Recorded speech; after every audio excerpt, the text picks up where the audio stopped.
L'instabilité de la République démocratique du Congo, c'est un complot de longue date. Rien n'est anodin. On nous connaît et ces gens ont le temps de nous décrypter. Ils nous manipulent, nous malmènent.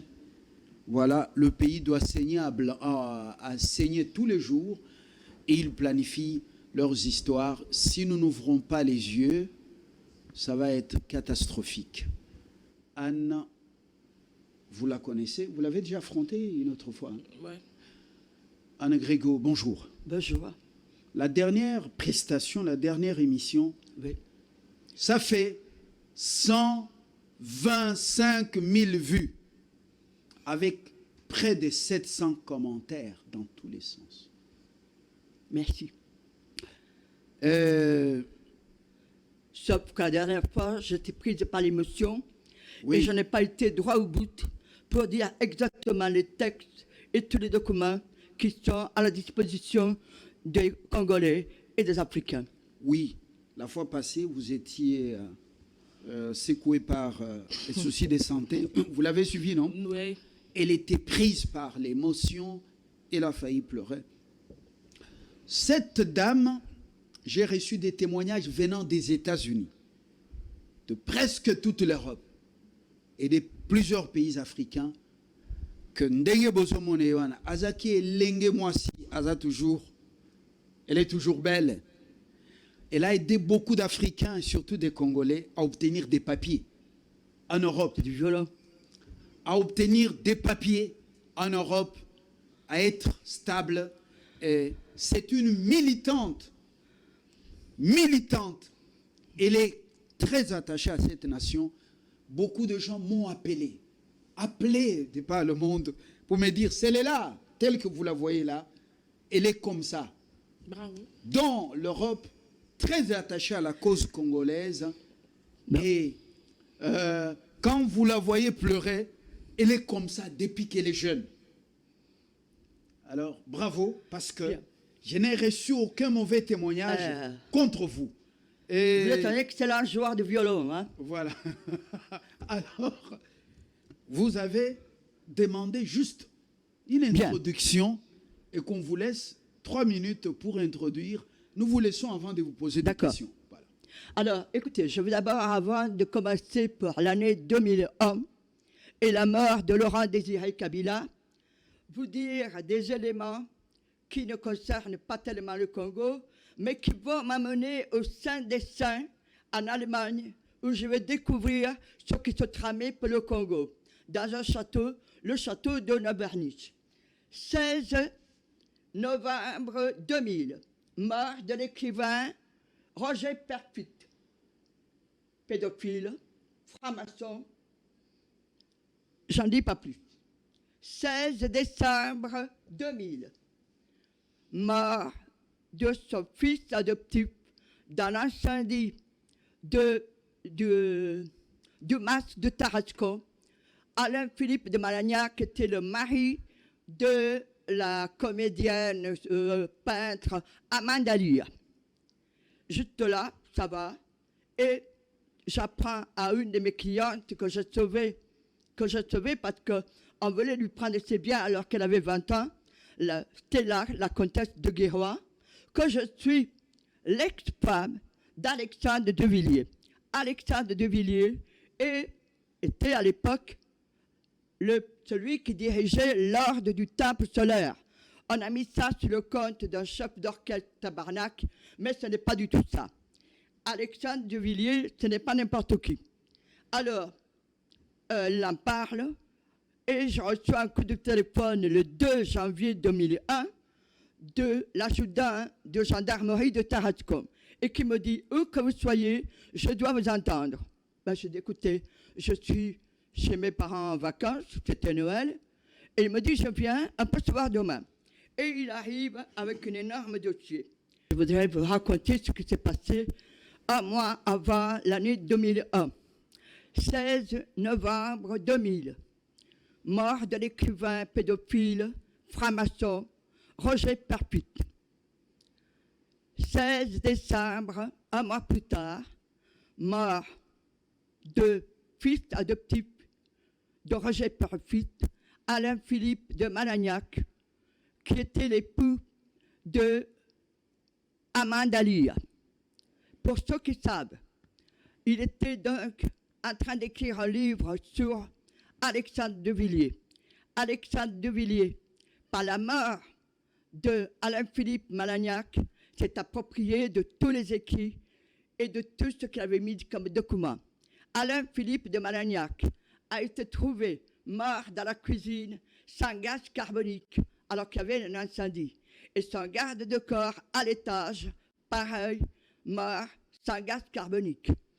J'en parle à une de mes clientes que j'avais sauvée en 1977, bien avant de connaître Alexandre de Villiers. C'était là la comtesse. Oui, on y va. Oui. On y va. C'était là la comtesse Birois. Qu'on nous mette la thématique, c'est très important parce que vous racontez a des rapports avec le complot contre le Congo. Mais laissez-moi terminer. Donc, l'adjudant de gendarmerie demande à me rencontrer, où que je sois, à New York, Paris, n'importe où. J'étais en Avignon. Il est venu le 3 janvier 2001 avec un énorme dossier. Et il m'a dit, c'est une affaire d'État, ça n'ira jamais en justice. Et on a parlé de ce qu'était exactement Alexandre de Villiers. Pourquoi je parle de ça? Parce que vous allez le retrouver plus loin. Lorsque moi, je vais vous expliquer comment, grâce à tout ce que je faisais pour avoir des informations sur lui, j'ai atterri en Allemagne, dans le Saint des Saints, où se préparait ce qui a été fait pour le Congo. Et pas seulement pour le Congo. Il y a des lois qui ont été faites aussi pour contrer le continent africain. Donc, j'ai pu accéder à toute cette masse de documents. Alors, d'abord, je voudrais revenir sur ce que je dis la dernière fois et que je n'ai pas parlé, c'est la mort de Laurent Désiré Kabila. Je tiens ça toujours du professeur Aubert Mukendi, qui est venu me trouver à Bruxelles en me donnant le faux curriculum vitae de Joseph Kabila, alias Hippolyte Kanembe. Ensuite, il m'a raconté comment est mort Laurent Désiré Kabila. Ça a été fait en 3 étapes. La première étape, on a changé les médicaments qu'il prenait tout en gardant la même boîte sur le diabète. Donc, il est tombé en coma diabétique. Et il a été amené à l'hôpital Mama Yemo. C'est une religieuse belge, infirmière, qui de connivence a appelé Louis Michel. Et Louis Michel, d'abord, il a fait un rétropédalage. D'abord, il a dit qu'il était mort, et puis non, il n'était pas mort. Bon. Et on a ramené le corps de Laurent Désiré Kabila au Palais de la Nation, et là, on l'a passé à travers les armes. Donc, il faut savoir que Laurent Désiré Kabila a été assassiné sur ordre, et peut-être il était sur place, je ne sais pas, il faut voir si Louis Michel n'était pas à Kinshasa, sur ordre de Louis Michel. Le véritable assassin de Laurent Désiré Kabila, c'est Louis Michel. Et je l'ai retrouvé plus tard en Allemagne avec le nom de son fils, Charles Michel. Donc, là, en faisant cet article que j'ai l'exemplaire, mais qui est à Palma de Majorque, dans des caisses chez un ami architecte, eh bien, ça se levait un tollé comment quelqu'un ose dire ce qui s'est passé. Évidemment, j'étais, à l'époque, j'avais mon cabinet secondaire aussi à Bruxelles. Donc, je me suis rendu compte de l'impact.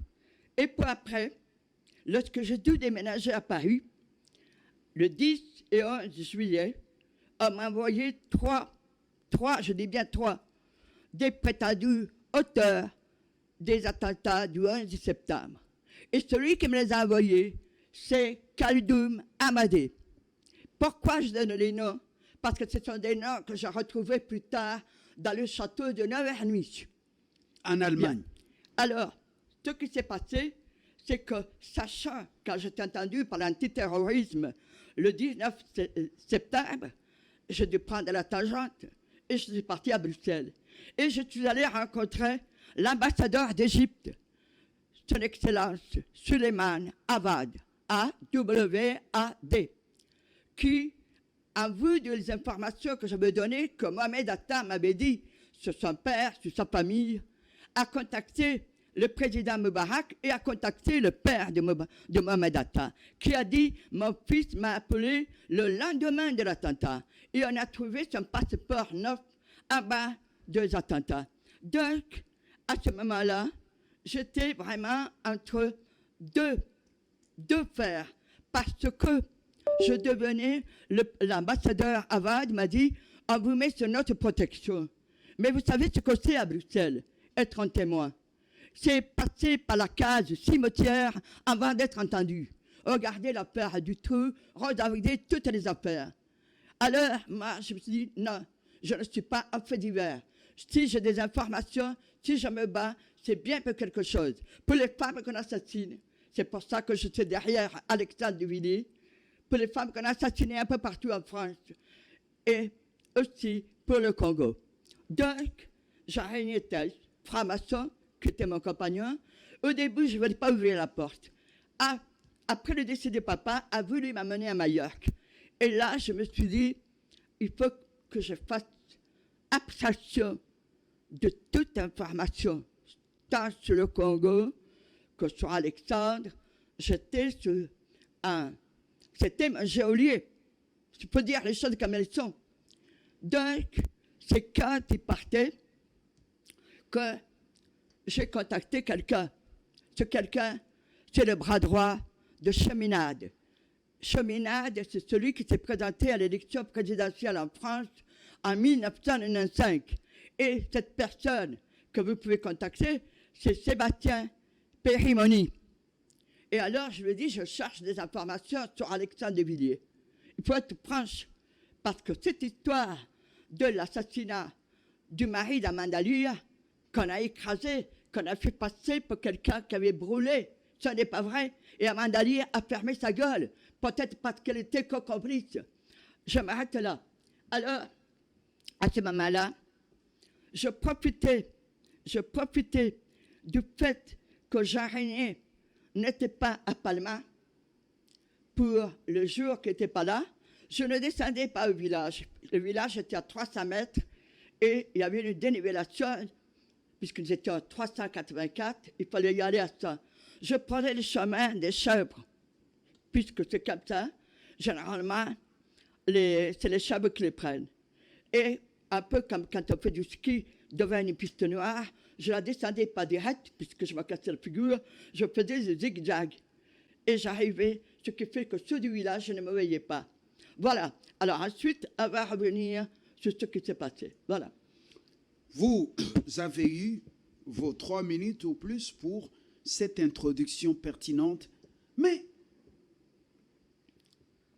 comment Louis Michel, qui n'était pas à Kinshasa, peut-il être l'assassin ou l'un des assassins de Laurent Désiré Kabila par juste un produit, comment on appelle ça? Les photos. Un produit qu'on appelle un produit contre la maladie diabète.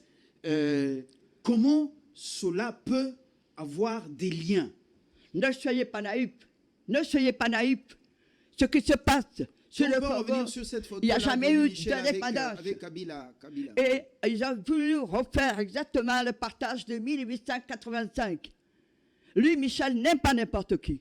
Lui, Michel, c'est lui qui est derrière l'assassinat de Laurent Désiré Kabila. Et c'est lui qui a placé le fameux Canem et Hippolyte en disant « Comment? Vous n'êtes pas content? Vous ne l'aimez pas ?» Mais attendez, qu'est-ce qui s'est passé devant les 18 ans de Laurent Désiré Kabila, de Joseph Kabila? Des assassinats de Congolais. Ça, on l'oublie. Des gens qui sont morts dans des incendies. Non, le dernier en date que Kabila... Oui, on y va. Le dernier en date que Kabila a fait assassiner, et je le sais de source sûre, c'est Syndic Ndondol, qui s'était rallié. Je connaissais le Parlait des syndicat syndicats Ndondol. d'Okolo, Oui. d'Okolo. Oui, je le connaissais. J'étais en contact avec lui grâce à un ami commun. Et il avait rallié le président Fachi. Et c'est en vacances à Dubaï. C'est à Dubaï qu'il a été éliminé déjà envoyé par Kabila. Ne vous faites pas d'illusions. C'est un criminel qui doit être extirpé du Congo. C'est ça que vous devez comprendre. Je suis tentée de poser cette question. À quoi servent toutes ces révélations dans un contexte aussi crucial que vous le savez, nous traversons Parce que la guerre. vous ne savez pas encore où je vais en venir. Vous êtes comme une taupe qui avance sur la terre et qui ne voit rien. Bien, lorsque Jean, à un moment donné, je vous dis, j'étais d'entre les mains de Cette Geolier. photo où lui, Michel, Oui. est avec Kabila. Où? Oui, voilà Dans quel celui pays? qui nous a imposé. Dans quel Voilà. pays? Il doit répondre, lui, Michel, doit répondre devant la justice. Et il doit aussi apporter, toutes les cariminiers dont il a eu de toutes les concessions. Voilà Laurent Désiré Kabila et son assassin. Il a assassiné de quelle manière?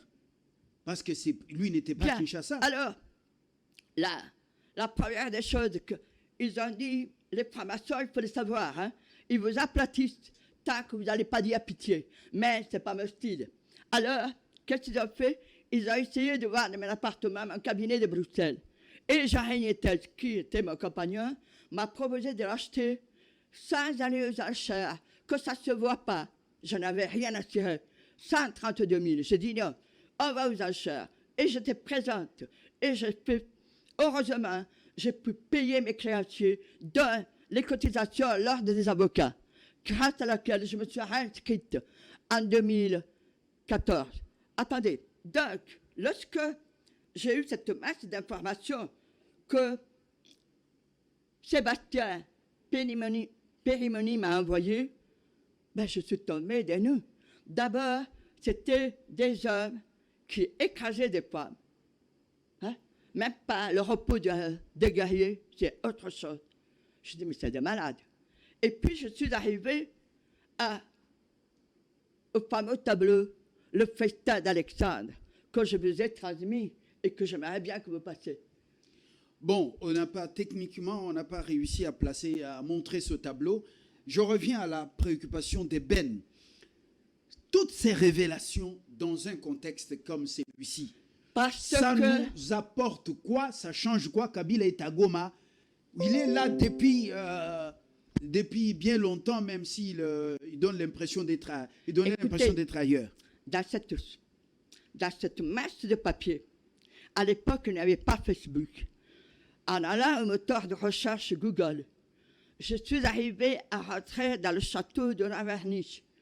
Et un avoue un peu comme dans le siècle apparu, c'est-à-dire des membres qui, pour coopter, reçoivent une fois par mois 2 personnes qui font des exposés. Et là, j'ai vu dans les membres Kissinger, Marguerite Albrecht, Louis Michel, Charles Michel, tout ça, d'autres noms. Et à côté, j'ai commencé d'abord, j'ai vu Colette Brackman, qui venait faire un exposé. Donc, c'était un agent, ce qui revient à ce que je vous ai dit lors de mon direct du 31 janvier, que Colette Brackman était un agent. Et vous verrez que tous les articles qu'elle a fait, depuis 2001 et même avant, étaient contre le peuple congolais. Sans différence. Contre les Kassayens, elle faisait une fixation sur Étienne Tshisekedi. Et que lui ne demandait rien. Il ne demandait rien. Il voulait le changement dans le pays. Mais ce n'est pas tout. Ensuite, j'ai vu Kaldou Mamadé. Et là, je suis tombé de haut. Kaldou Mamadé, c'est celui qui m'avait envoyé les 3 prétendus auteurs des attentats du 11 septembre. Et c'est pour ça que je dis, maintenant, Trump va déclassifier le dossier des attentats du 11 septembre, qui n'est pas du tout ce qu'il y a. Alors, tout ce beau monde était réuni par une famille Borenstein. Et il y avait Silberstein. Silberstein, c'est celui qui avait acheté les 2 tours qui se sont écrasés, le 3e. À Manhattan. Bien. Alors, on arrive au Congo et je vois plein de noms. Mais je vois pire, la fameuse loi qu'on a voulu faire pour tenir ceux des dirigeants africains qui ne voulaient pas céder aux desiderata de l'Occident, aux desiderata des Blancs, de ceux qui se prenaient pour le peuple élu. Il n'y a pas de peuple élu. Nous sommes tous les mêmes enfants. Et alors, qui je vois? Mais c'était effarant. Dans ce dossier, je vois la fameuse loi qu'ils ont mis en place des biens mal acquis. L'affaire est pavée de bonnes intentions. Mais en réalité, c'est pour faire céder les Africains. Et c'est parti d'Allemagne. Et l'Allemagne l'a prise. Et la France. Et tout ça. Même Trump en a parlé. Mais c'est une loi scélérate qui est contre les peuples africains. Alors, faisons attention. Lorsqu'on voit, par exemple, qu'il y a le vice-président de la Guinée équatoriale, que je connais, Edi Obiang Yema, qui a été poursuivi pour les biens mal acquis. Et je lui ai dit tous les éléments que j'avais en ma possession. Donc, cet avocat qui maintenant, je le vois, à Kinshasa, ça, il faut quand même mettre les points sur les i. Où est-ce qu'on va là? Où va-t-on? Les biens mal acquis est une loi qui a été faite volontairement pour tenir les dirigeants africains. Pourquoi cette loi, elle ne s'applique pas aux dirigeants de l'Occident? Pourquoi? Parce qu'ils sont tous devenus des vassals. Voilà. Alors, j'ai emmagasiné des tas de photocopies que j'ai mis à l'abri. Je fais des clés. Donc, maintenant, quand on va sur le site du château de Navernich, qui était le site des nazis, sionistes, eh bien, on ne voit plus rien. On ne voit même plus l'ordre d'Alexandre le Grand. Et quand je vous ai montré cette photo de l'ordre d'Alexandre le Grand, qui est-ce qu'on voit? On voit Roger Perfit, grand maître. À la voix, c'est pour ça que je vous ai donné la photo. Et à sa droite, Alexandre de Villiers. Donc, nous sommes bien dans le domaine de la franc-maçonnerie, nous sommes bien dans le domaine de ceux qui veulent, ce prétexte de culture, en fait, nous asservir. S'il vous plaît, soyez fermes. Il faut que le Congo s'en sorte. Et lorsqu'on voit, par exemple, aujourd'hui, Kabila, que vous appelez Kabila, Kanembe, faire le clown à Goma, qu'il n'a jamais quitté. Quand on voit Kagame. Mais Trump doit être logique avec lui-même. Ces gens-là ne peuvent plus tenir les rênes d'un pays.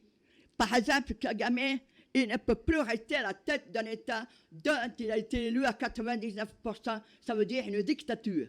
Et il faut qu'il passe par la suppression de Kagame et de Kabila.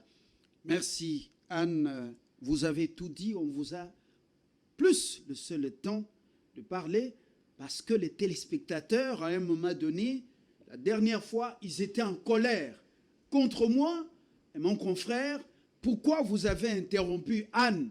Laissez Anne Grégo nous raconter les choses parce qu'elle est témoin.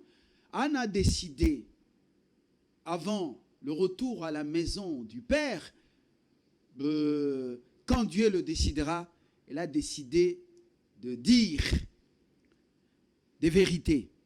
Anne a décidé de raconter les choses. Anne a beaucoup de choses, mais le temps nous fait défaut. Regardez, elle n'a plus l'âge qu'elle avait autrefois. Si vous ne montrez pas, oui. Si vous ne montrez pas les photos du festin d'Alexandre, ça ne sert à rien. Et nous allons faire les inserts. Nous allons faire les inserts de ces photos parce que techniquement, on n'a pas réussi à les mettre. On va faire les inserts. Ne vous en faites pas. La technique, aujourd'hui, à la télé, c'est plus facile. Vous allez les retrouver. Merci d'être venu. Merci de vous battre pour l'Afrique et pour le Congo. Anne a dit que ce sont les Khazars qui sont en train de torturer le monde, les faux juifs.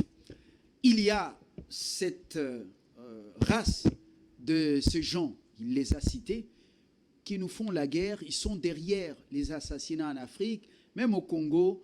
Et il dit c'est le moment de tenir ferme, il faut se lever. Kabila ne lui fait pas peur. Anne est à l'aise. Il dit Kanambe, selon ce qu'il dit, c'est fini pour lui. Merci. Mais pourquoi voulez-vous que je parte? J'étais consacrée à l'âge de 2 ans et demi quand j'ai failli mourir. Donc, je sais que quoi qu'il m'arrive, il y aura toujours la main de Dieu qui me tirera. Donc, il y a quand même quelque chose à faire. Et puis, une fois que ce sera terminé le travail, il me rappellera. C'est tout. La vie, elle continue, vous savez. Ne croyez pas. D'abord, je suis quelqu'un qui croit à la réincarnation. Ferme. Et je pense que si je me suis incarnée blanche avec ce problème du Congo, c'est que dans une vie antérieure, j'ai dû être une noire ou un noir qui a été, il s'est trouvé face à un dilemme qui ne pouvait pas avancer. Et ce jour est de revenir autrement. Je pense que la réincarnation, ce n'est pas n'importe quoi. Merci Anne. Anne est contre les injustices, contre les complots. Et il dit l'affaire, le complot contre le Congo, c'est dans des grands palais. Il a cité ce qu'il a découvert en Allemagne. Il a beaucoup de choses, mais vous comprenez, il essaye de le dire. À un moment donné, on a failli l'effacer, mais Dieu n'a pas voulu. Dieu a refusé. Bonne journée. Oui, mais le château de Neuwernig, c'était pas n'importe quoi aussi. Hein? Les Allemands savaient que c'était un centre en Asie. Et tout part de l'Allemagne, y compris France-Allemagne. Non, cette fameuse loi sur les biens mal acquis, elle est faite contre les États africains. Merci. Anne, bonne journée. Nous allons prendre... On va sortir, raccompagner Anne avec le Flash Info. Nous sommes en harmonie. On me dit que c'est à poste posé. Juste une transition. Nous allons raccompagner Anne à la porte pour se reposer après cet exercice ardu. Alors moi, je pense bien qu'à la place d'une petite transition, on peut prendre le club du jour. Ça nous permet d'accompagner l'invité et de respirer, de prendre aussi même un verre d'eau. C'est moi et Anne qui devons plus respirer. Vous avez été à l'aise. Non, j'ai quand même je suivais le condensé du discours et de l'exposé. Voilà, c'était bien. Je crois que cette fois-ci, on ne va plus nous attaquer sur la toile. Et ce que Yoki, la diaspora, nous voulons écouter Anne. Laissez-la parler. On l'a laissé parler. Vous êtes contents? Oui, vous aviez l'air pauvres tous les deux. Hein? Les deux journalistes qui vous faisaient face, à un moment donné, moi j'étais prise par les messieurs parce que je sortais ici d'une intoxication. Mais quand même, je vous ai trouvé un peu poreux. Merci. Merci. Nous respirons. Voilà, clip du jour.